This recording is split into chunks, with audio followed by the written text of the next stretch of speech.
So you can't put the pasta down either? I thought it was just me.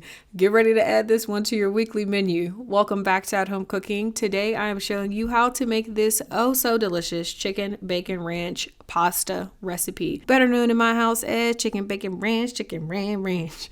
Anytime I have an abundance of chicken breasts laying around, this is the first dish that pops into my head. This is a recipe to impress the guests if you need to, or switch it up from your regular weekly pasta dishes. You know what I mean? If you need to. The tomatoes and bacon add the razzle to this dazzle. You just can't beat it. So with that being said, I am here to encourage you to eliminate ordering takeout. So stick around and I will show you how to make this chicken bacon ranch pasta recipe right at home.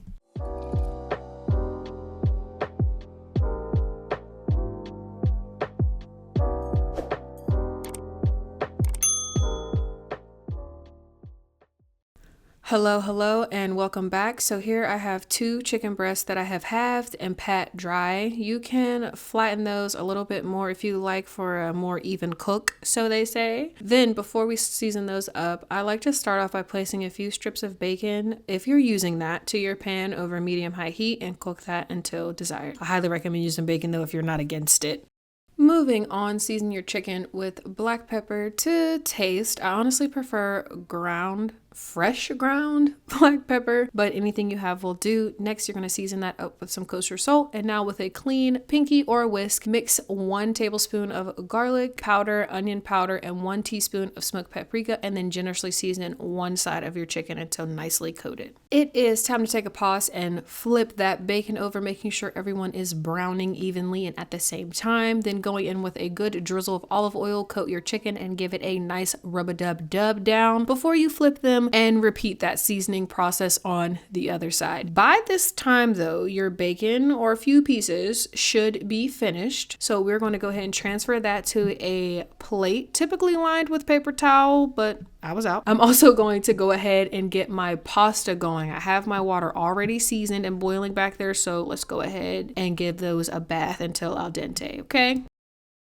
Before adding in 2 tablespoons of butter, make sure you discard half of your bacon fat and allow that butter to melt down for a few moments, and then add in your seasoned chicken breast and allow that to sear on one side for about 5 minutes or so, and then flip them and allow them to sear until the internal temp reaches about 165 degrees Fahrenheit. Once they're all seared up nice and beautifully, go ahead and rinse and repeat the chicken on the other two breasts until you're all complete. To mention, all specific ingredients and measurements are in the description box below, so make sure you check that out if you do need those or you're following along. Lower your heat to medium and add in 1 diced shallot. You can also get away sneakily with a purple onion if you don't have it. I know I have, and just make it finely diced. Once your shallot is translucent, add in your garlic and allow that to saute until it becomes fragrant. Also, the fond is releasing from the bottom of the pan. Good work. Next, I like to add in 2 tablespoons of flour to keep things on the thick side over here. Mix that in until it is incorporated and you cook off some of that raw flour taste. Add in 1.5 cups of heavy cream and mix that until it is completely worked in. I also have another lovely bowl of seasoning here, same as before, garlic and onion powder and paprika. Add that to your pot, followed up with a pinch of salt and some freshly ground pepper if you have it. And then finally, the ranch seasoning puts the ranch in chicken bacon ranch. Go ahead and mix that together well until your seasonings are combined.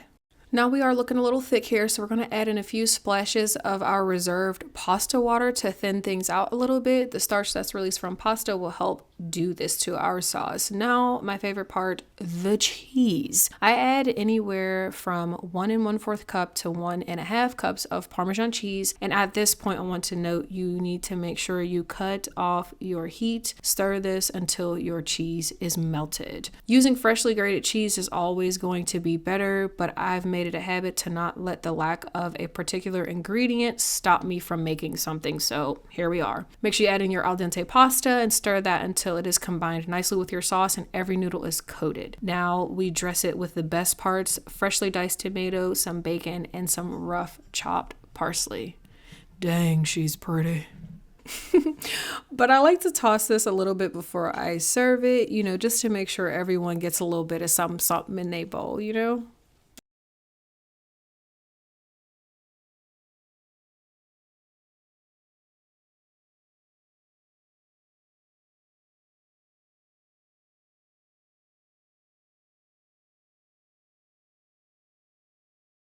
Now, would you look at that? Just beautiful. Thank you so much. Thank you so much. Stop. Okay, let us pray. Dear Heavenly Father, thank you so much for this food that you've allowed me to prepare and eat. I ask that it be nourishing and keep me strong. Thank you again, Lord, for your continued grace and mercy.